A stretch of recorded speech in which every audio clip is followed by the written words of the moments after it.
Call this meeting to order. Tax Day, 2024, April 15th. Jefferson County Board of Tourism, we often stand for the Pledge of Allegiance. With your caps.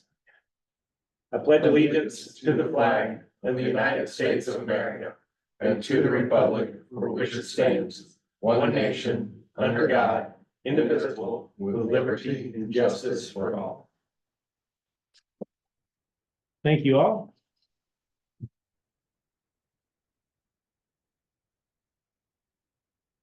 I'd like to move on to the approval of the minutes for March 2024. We didn't receive those. So we'll punt and look at those next month for March and April. Moving on to Dr. David R. Bramer, Treasurer's Report. Not R. It's not. It's 8. Yeah, well. Yeah, took a guess. I know. I don't usually tell folks. It was after my dad's uncle. It's just not a name that's used much anymore. All right. There you go. What is it? Harold. Oh, all right. Uncle Harold, we don't call him. You named it. Anyway, so for March, the innkeeper's tax was $31,146.64. Down a little bit from last year. So we haven't had a month that's over what we had last year to date. We do know that the new legislation has been approved by the state to increase the innkeeper's tax, so we should encourage and talk to our county council members, and I will, so get them to move on that.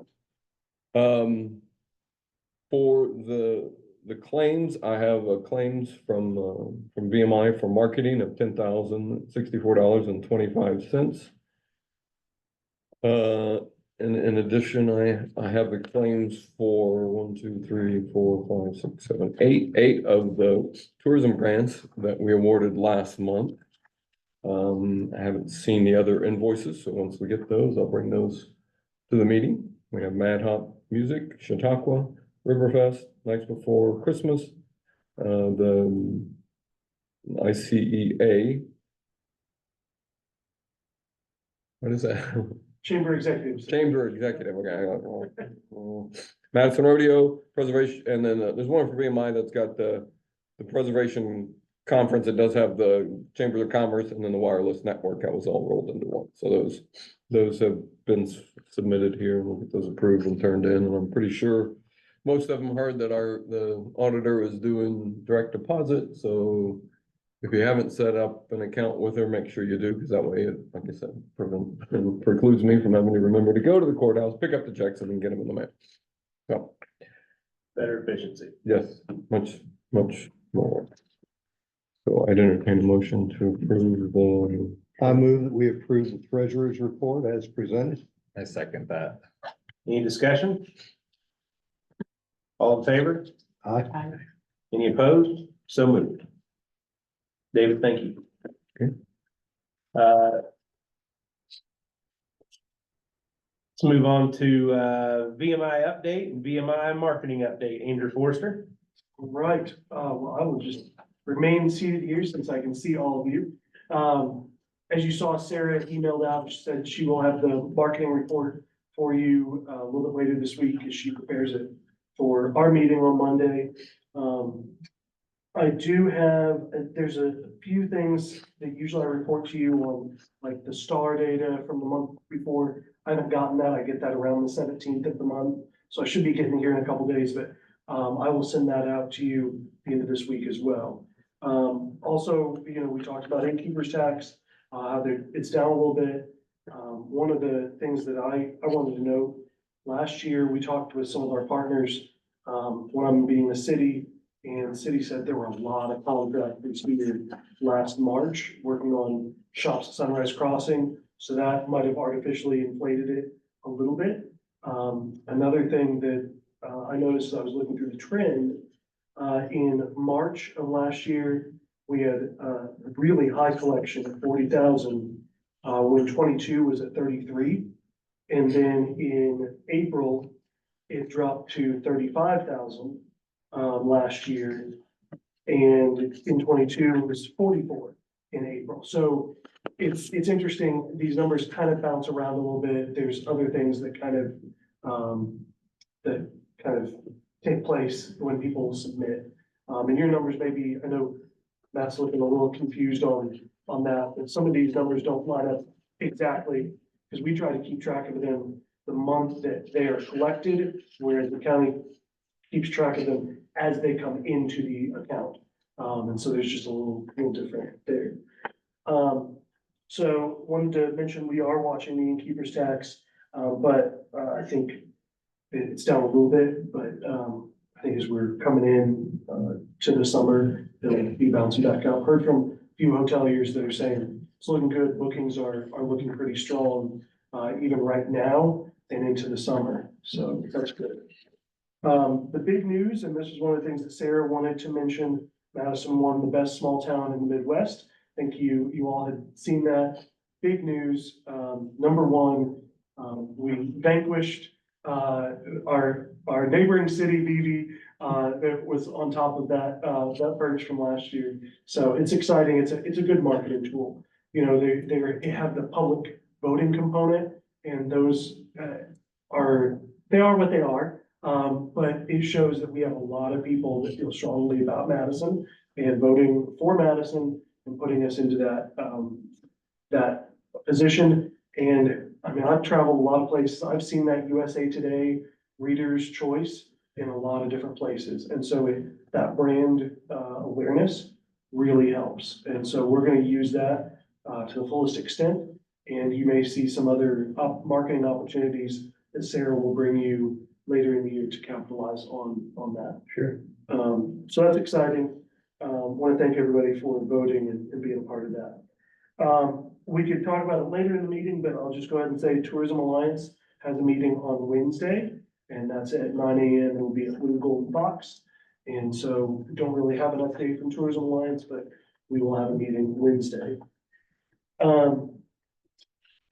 We have our strategic plan, and I can't remember if I brought this to you before, so I'll go ahead and bring you this is the summary of, we've got a 20-some page document, but our board will be taking a look at this and hopefully adopting it coming up at this next Monday's meeting. And wanted to make sure you all have this, because this isn't just a Visit Madison plan. This is for our destination. You'll see this is a destination plan summary, not just for Visit Madison, although obviously Visit Madison has a lot of the tasks here, as well as some of our tourism partners. But wanted you to see that. I would love it if you take a look, review. If you want to see the full document, I'd be happy to get that to you as well in email. And then if you wouldn't mind adopting that at your May meeting, just as a sign of, hey, we're all moving in the same direction on this. So any questions on that before I move to the next thing? So you want us to take a look at this and adopt it in May? Yeah. Okay.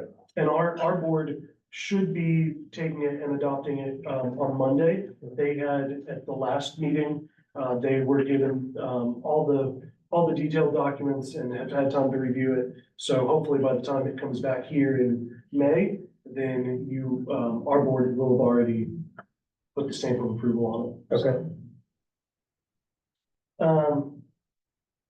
And then just a couple other things, you probably saw from the article in the paper. We are working on getting steamboats back here in Madison, and I am not at liberty to say with which company, but there are very limited companies working in this realm. So we are. It's already a short list, so. Yeah, it's a pretty short list. So, yes, it's a good thing, and we're working with that company right now and with some of our tourism partners. Should have more over the next few weeks to next month.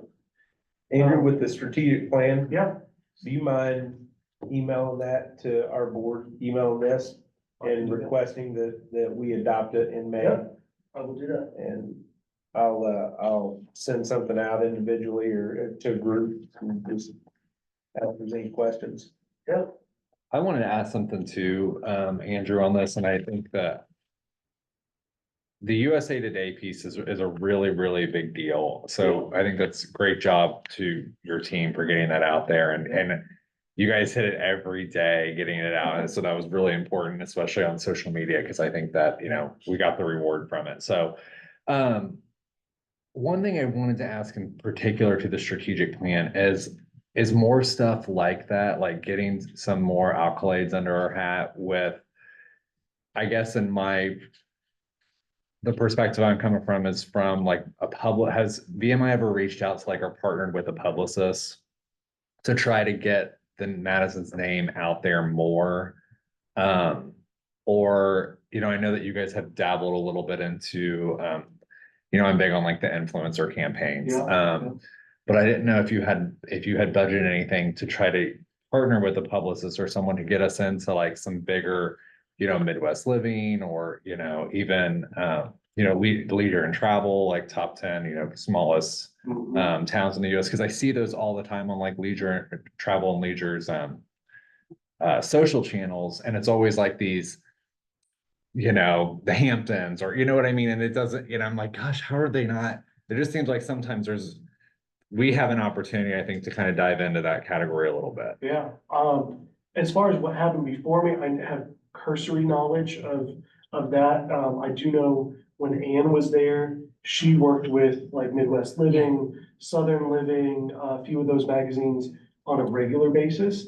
But as far as like hiring a publicist, like that, I don't know of anything. I Okay, know it's one of the things that's built in kind of to the more detailed background document is to work with influencers, work with content creators, and really use this, market the heck out of Madison. Yeah. I mean, a couple things that we really tried to build on, was the America's Best Communities designation back in, when we got that in 2014 or 15, when we were a finalist on that. And so we used that. I know Sarah used a lot of those accolades. The Indiana Arts and Cultural District, we have another opportunity coming up with Main Street being now a semifinalist for the Great American Main Street Award. And if we would become the finalist, which is what they call their winners, as a finalist, you know, we'd be plastering that everywhere that we are a Great American Main Street. Yeah. And so there may be some opportunities to use that to really push that. because I think the difference is when you talk about like, USA Today is like national publication, but the award is kind of like Midwest, you know what I mean? So I think there's opportunity to your point with like the Great American Main Street, that's national, but if you get into like, you know, travel and leisure or, you know, some of these like travel magazines that are national and international, then you're kind of branching out from just like the Midwest region, which I think could be really beneficial. Yeah, So- well, one of the other USA Today categories was best historic town, top 10 best, and I said, why are we on that Yeah. list? And so I already told Sarah, I said, I want to be on that list for, and I don't know what we've got to do to talk to USA Today. I mean, my understanding with this is they kind of have a group of editors that edit down, you know, a top 10, and then they put it out for reader's choice. But let's get in there Yeah, and that'd be get cool. on that list. Let's get on 4 or 5 lists from USA Today. Yeah. That are national, not just Midwest. So, yeah, that's on, I believe, I don't have that document in front of me, but we've got some more about content creators, influencers, and some of those marketing opportunities where it's earned media. Yeah. So, Cool. Did I see something with AAA Travel Magazine? they have AAA Explorer, featured, I think it was a 2-page spread on Madison, or at least a page. One of them was the Chandler, and it was featured in there for a lot of parts of Madison featured. I can't remember, was Clifty in there? Yeah, and I'm getting those confused because we're in Travel Indiana magazine, have a nice spread in that. A lot of these publications are now going to, and maybe it's always been like this, but it always kind of surprises me. It's advertorials. You pay for a 1-page spread, And then, oh, they'll do an editorial content on you as well. And so Sarah's been working on those because as you know, a lot of times you pass right over ads. We just are so, in our culture, we're bombarded with ads all the time. Whether you're picking up a newspaper, a magazine or something, I skip over it automatically. My brain does not even register. It has to be a really awesome ad. And so what I've talked with Sarah about is what are those things that get in front of people's faces? They don't realize that they're being advertised to. A lot of it is the content creators. A lot of it's that 10 best list or it's advertorials, things like that, because that's when my wife, and I may have mentioned this at one of my last reports, my wife said, let's go to New England in the fall. Sounds great. I said, how'd you decide you want to do that? She said, look at this person on Instagram. Well, it was very clearly a content creator. And they were pumping stuff out about Rhode Island and Connecticut and all that. Said, well, it worked. And so we need to be pursuing those kinds of things rather than the traditional, Yeah. advertisement. I hate to say that with the newspaper word, but that's what really gets people's eye.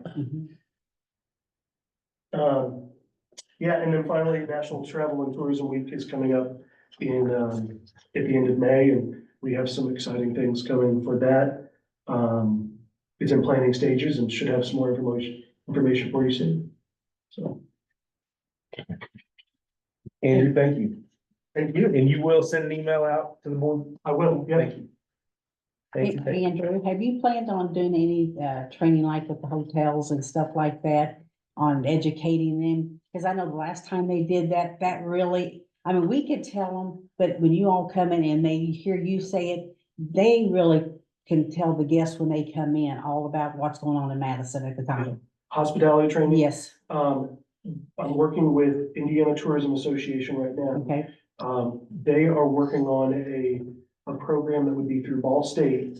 And it would be kind of an overall hospitality training, a generic training, but with a module that can be customized for each community at the end. And so I think that's what I'd like to explore rather than building our own hospitality program. Let's use something that that gets some of that training, some of the stuff that you may want to train people on anyway, about just how to treat guests and answer questions and things like that. And then add that module on that's Madison specific. When somebody says, I want a good steak, where should I go?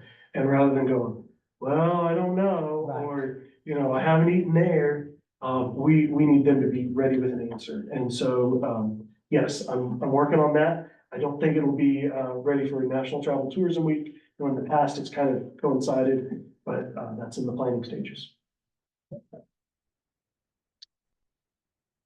Anything else? Andrew, thank you. Thank you. And you said, I know it's number 7, but Tourism Alliance is 9 AM at Low Golden Fox on Right. Wednesday. Yep. I'll send a text out to the board if any of you all haven't attended it. I'd love for 1 or 2 of you guys to attend it just to see what we created. It was pretty cool. I mean, it's pretty obvious with the number of applicants. And had we not had JCTA, I think maybe half of those would have been here. Partnerships and projects, rolling back to 6, anybody? Our next meeting is May 20th. I do know on May 20th, talked to Regatta, they're gonna come in and talk to us about what they spent their money on last year. So, audience call? Quiet out there in the cheap seats. Come on, Jessica. Just didn't throw any tomatoes at me, so I must have been. I don't have anything to say. Leave me alone. I just got done with happy hour. Well, No, you- anyone want to make a motion to adjourn the meeting? We adjourn. Second, I'll second. all in favor? uh, Meeting is adjourned.